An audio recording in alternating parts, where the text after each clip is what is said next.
कांग्रेस के पूर्व विधायक हैं बंबर ठाकुर, जिनके ऊपर जानलेवा हमला किया गया। उन पर घर में घुसकर गोलियां बरसाई गई हैं। इस हमले में ठाकुर के निजी सुरक्षा अधिकारी भी घायल हुए हैं। पूर्व विधायक बंबर ठाकुर पर 12 राउंड फायर किया गया। आप समझिए कि 12 गोलियां उन पर दागी गई हैं, यानी कि जो हमलावर थे उनका मकसद खत्म करना था। किसी तरह की कोई धमकी या डराना उनका मकसद नहीं था। बिलासपुर में यह अटैक हुआ है कांग्रेस के पूर्व विधायक बंबर ठाकुर के ऊपर। यह जानलेवा हमला हुआ है, जिसमें बंबर ठाकुर बुरी तरीके से घायल हुए हैं। इसके अलावा उनका निजी सुरक्षाकर्मी भी घायल इस हमले में बताया जा रहा है। इस वक्त की ब्रेकिंग न्यूज। और मैं आपको यह भी बता दूं कि बिलासपुर में कुछ ही महीनों में बंबर ठाकुर पर दूसरा हमला है। इससे पहले भी एक अटैक बंबर ठाकुर पर हो चुका है और इस अटैक ने प्रदेश की कानून व्यवस्था पर अब सवाल भी खड़े किए हैं। इस मामले में अब विपक्ष पूरी तरीके से हावी हो गया है और इस मामले में अब जल्द कार्रवाई करते हुए गिरफ्तारी की मांग की गई है। अनुराग शर्मा इस वक्त मेरे सहयोगी ब्यूरो चीफ हिमाचल साथ में जुड़े हैं। अनुराग, इस वारदात के बारे में पूरी डिटेल बताइए मुझे। देखिए रोहित, सबसे बड़ी बात जो है, इस तरह के होली के माहौल में जिसमें लोग प्रेम और वातावरण रहता, प्रेम सौहार्दपूर्ण वातावरण रहता, इस मामले में विधायक के पूर्व विधायक बंबर ठाकुर पर गोली चलाना ये बहुत बड़ी बात है। और इतनी अफड़ा तफड़ी का माहौल है पूरे हिमाचल में, जिसकी वजह से, क्योंकि ये बहुत ज्यादा सनसनीखेज खबर है, क्योंकि 12 गोलियां जो हैं वो चलाई गई हैं और इनके ऊपर पहले भी एक बार जानलेवा हमला हो चुका था। आज इसमें जो है गोली चलने की वजह से जो गोली चलाने वाले हैं वो अज्ञात व्यक्ति हैं, उनके पीएसओ को भी गोली लगी है और बंबर ठाकुर को भी गोली लगी है। और मैं आपको ये बताना चाहूंगा कि 12 गोलियों के राउंड जो है वो उनके घर पर चले हैं। उसकी लाइव वीडियो जो है वो हमने आज अपने टीवी पर दिखा दी है कि गोली वाला कितना बेधड़क होकर, देखिए आप उसमें अगर फुटेज में देखेंगे, इतना बेधड़क होकर आया है और इतना बेधड़क होकर वो निकाल कर चला गया। ऐसा लग रहा था कि जैसे उसे किसी भी चीज का डर नहीं है। अगर हम बात करें, बिल्कुल ये तय है, माना जा रहा है, पुलिस प्रशासन जो बोल रहा है, उन्होंने चारों तरफ से हिमाचल के सारे रूट्स जो हैं वो बंद कर दिए हैं। हर जगह नाकेबंदी कर दी गई है, सील कर दिया गया है। और बंबर ठाकुर की जो है अभी तबियत जो है वो कुछ बताया नहीं जा रहा है, क्योंकि उनके जो है अभी जितना भी कार्रवाई है जो डॉक्टर्स ने करनी है वो सब कर रहे हैं। हालांकि ये बात जो है, इतनी अफड़ा तफड़ी हिमाचल में मची हुई है, हर जगह में लोग जो हैं वो बहुत ज्यादा सहमे हुए हैं कि इतना ज्यादा जो निरंकुश तरीके से लोग आकर हिमाचल में गोलीबारी करके चले जाते हैं, ये एक बहुत बड़ी बात है। जी रोहित, ये अपने आप में कई तरह के सवाल इस तरह की वारदात खड़े कर रही है। जैसा कि आपने बताया अब अनुराग की पहले भी उन पर इस तरह का एक अटैक हो चुका है, तो पहले वाला अटैक और ये वाला क्या कनेक्टेड हैं, या पहले हमला करने वाले कौन थे, उनके बारे में कोई जानकारी? देखिए रोहित, पहले जो था उसपे तो जो आज के विधायक हैं बीजेपी, उनके ऊपर आरोप लगा रहा था बंबर ठाकुर, जो लगातार वो अपने वीडियोस में, अपनी समीक्षा में, प्रेस रिलीज में वो हमेशा ये कह रहा था कि मुझे त्रिलोक जम्वाल से खतरा है। परंतु जब हम स्थिति की बात करते हैं, वो बाहर से आए हुए व्यक्ति थे जो थे, और गाड़ी भी जो है वो बाहर की इस्तेमाल हुई है और व्यक्ति गोली चलाकर आराम से वो बाहर निकल गए हैं। हालांकि बीजेपी ने कानून व्यवस्था पर जो है, अगर हम बात करें, क्योंकि आप रोहित देखेंगे हिमाचल में जो है इस वक्त विधानसभा सत्र भी चला हुआ है और विधानसभा सत्र में बिल्कुल पुरजोर तरीके से बीजेपी के विधायक भी ये बोल रहे हैं।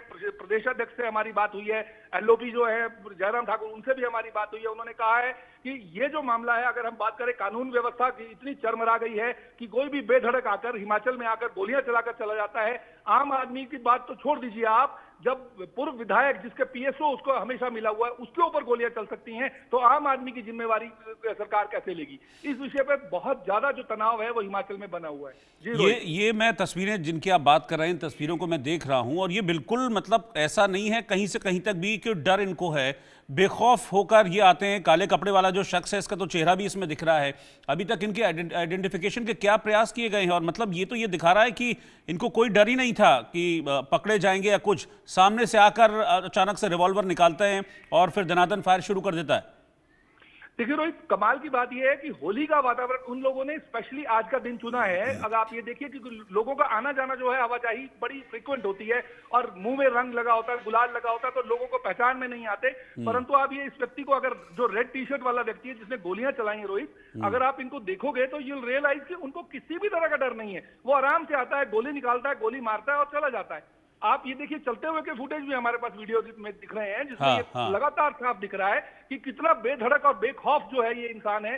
जो आकर इतने ऐसे माहौल में, बल्कि अनुराग एक मिनट आप मुझे दीजिए, मैं आपके पास वापस आ रहा हूं। मैं एक बार तस्वीरें जरा डिफाइन कर दूं अपने दर्शकों को। आप देखिए कि ये बंबर ठाकुर के घर के बाहर का वीडियो है पूरा, और आप देखेंगे इसमें कैसे जिस लाल टी शर्ट वाले, पहले ये देखिए काले कपड़े पहना हुआ शख्स ये आगे आता है, फिर ये अपने जो पिस्टल जो उसने लगाई हुई थी पिस्टल निकालता है। पिस्टल निकालने के बाद ये देखिए सामने से पीएसओ आता है, जैसी इस बदमाश को पिस्टल निकालते हुए देखता है, पीएसओ एकदम आके शायद कोशिश करता है कि इनको धमकाए या इनको कहे कि क्या कर रहे हो, वो अचानक से फायर कर देता है। पीछे जो रेड टी शर्ट में ऑरेंज शर्ट में जो शख्स है वो भी पीछे से गोलियां बरसाता है, और उसके बाद ये दोनों दनादन गोलियां बरसाने लगते हैं। कुल मिलाकर 12 राउंड फायर किए गए। देखिए फिर उसके बाद पीएसओ को गोली लगती है, जैसा कि लग रहा है कि देख के इस वीडियो में कि पीएसओ को शायद पेट में गोली लगी है। देखिए वो फिर जैसी गोली लगती है पीएसओ पीछे की तरफ भागता है, लेकिन इसके बाद ये कुछ कदम उसका पीछा करते हैं, फिर अटैक करते हैं, फिर गोलियां दागते हैं। इस पर अलग अलग मोर्चा संभालते हैं। ये देखिए इसको,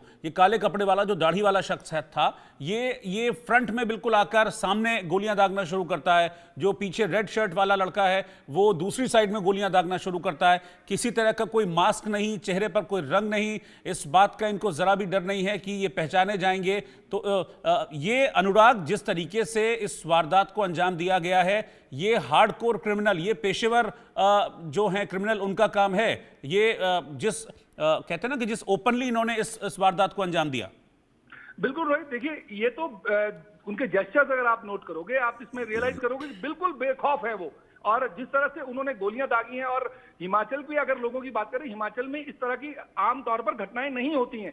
ये केवल और केवल आपने देखा होगा बिलासपुर में दूसरी बार का अटेम्प्ट है। अभी तक बड़े लंबे समय से हिमाचल में इस तरह का गोली का कांड या वारदात जो है वो नहीं होती है। परंतु अगर हम पिछले 2-2.5 साल के कार्यकाल को देख रहे हैं तो लगातार बीजेपी जो है वो ये कह रही है कि कानून व्यवस्था जो है चरमरा गई है। कहीं चिट्टे का व्यापार बेखौफ हो रहा है, कहीं मर्डर हो रहे हैं, कहीं गोलियां चलाई जा रही हैं, कहीं लोगों को जबरदस्ती जो है वो रेप किए जा रहे हैं। तो इस तरह का माहौल जो है वो बहुत हिमाचल में हो गया है, जिसकी वजह से बहुत ज्यादा उंगलियां जो है बीजेपी लगातार कांग्रेस सरकार पर उठा रही है। और स्थितियां जो है वो सच में बहुत गंभीर हैं, जिसमें बहुत ज्यादा जरूरत है कि हिमाचल में सटीक तरीके से जो है वो कानून व्यवस्था पर अंकुश लगाया जा सके। तो अभी पुलिस का कोई वर्जन इस पर आया है अनुराग, इस वारदात को लेकर, और जो स्थिति है वो कैसी है अभी बंबर ठाकुर और उनके पीएसओ की? देखिए रोहित, अभी फिलहाल उनको डॉक्टर्स अंदर ले गए हैं, उनका इलाज चल रहा है। अभी उन्होंने कोई भी ऐसी अपनी डिटेल में कुछ नहीं बताया है। परंतु अगर हम बात करें पुलिस प्रशासन की व्यवस्था की, तो पुलिस प्रशासन ने पूरे हिमाचल के चारों, जो बिलासपुर से निकलने के 2-3 मार्ग हैं, चारों मार्ग पे जो है वो पुलिस की वो लगा दी गई है, रेकी कर रही है पुलिस। सीआईडी उसमें पार्टिसिपेट कर रही है, और साथ में जितने भी ट्रैफिक पुलिस जो है हर जगह में नाके लगाकर खड़ी है कि ये गाड़ी जो है, गाड़ी नंबर जो है ये इसको ट्रेस किया जा सके। और ऐसा नहीं है, हिमाचल में अगर वो आ गए हैं तो यहाँ से निकलना बहुत मुश्किल है, क्योंकि अगर वो मंडी को जाते हैं तो भी वो फंस जाएंगे, अगर वो किरतपुर और चंडीगढ़ की तरफ को जाते हैं तो भी वो फंस जाएंगे। परंतु अगर कोई अंदर से कोई शट दे रहा होगा और वो छुपकर वहीं रह जाए तो स्थितियां जो है वो मुश्किल हो सकती हैं पुलिस को ढूंढने में। परंतु अभी ऐसा लग रहा है कि पुलिस जो है वो पूरी तरह से मुस्तैद हो गई है, हर जगह पर जो है वो नाकेबंदी कर दी गई है।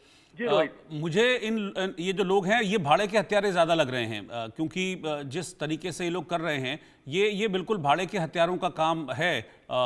ये ऐसा जान पड़ रहा है। हालांकि पहाड़ों में एक चीज है कि एक ही रोड होती है तो पकड़ा जाना भी आसान होगा, लेकिन पुलिस अब कैसे क्या पकड़ पाती है ये देखना होगा अभी। अनुराग जी बिल्कुल बिल्कुल रोहित, इसमें सबसे बड़ी बात, जो इम्पोर्टेंट बात है वो यही है कि जो पेड आते हैं ये लोग इस तरह के, इन लोगों को डर नहीं होता।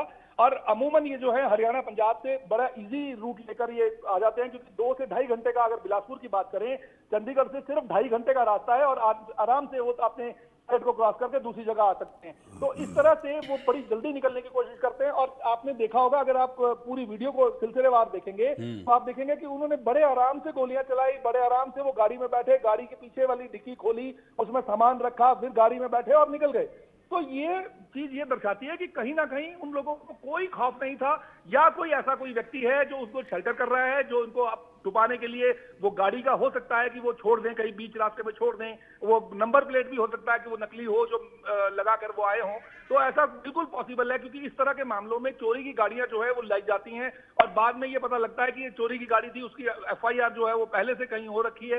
इस तरह की जो वारदात है वो हमेशा इस तरह से ही अंजाम दी जाती है। परंतु अगर आज की ये स्थिति को देखें तो 12 गोली राउंड चलाना हिमाचल जैसी छोटी जगह में ये बहुत बड़ी बात है। इससे हिमाचल में, पूरी हिमाचल में जो है वो तनाव फैल गया है। और बंबर ठाकुर के ऊपर कोर्ट में, अगर आपको मैं बताऊं रोहित, पिछली बार जब ये वारदात हुई थी तो कोर्ट परिसर के बाहर ये मामला हुआ था, जहां पर उनके ऊपर गोली चलाई गई थी। तो इस तरह की जो बातें हैं, ये कहीं ना कहीं दिख रहा है कि जितने भी ये इस तरह के आरोपी हैं जो इस तरह की हत्याएं कर रहे हैं या इस तरह की गोलियां चला रहे हैं, वो लोग बहुत ज्यादा निडर हैं। उनको कोई भी पुलिस प्रशासन का कोई खौफ नहीं है।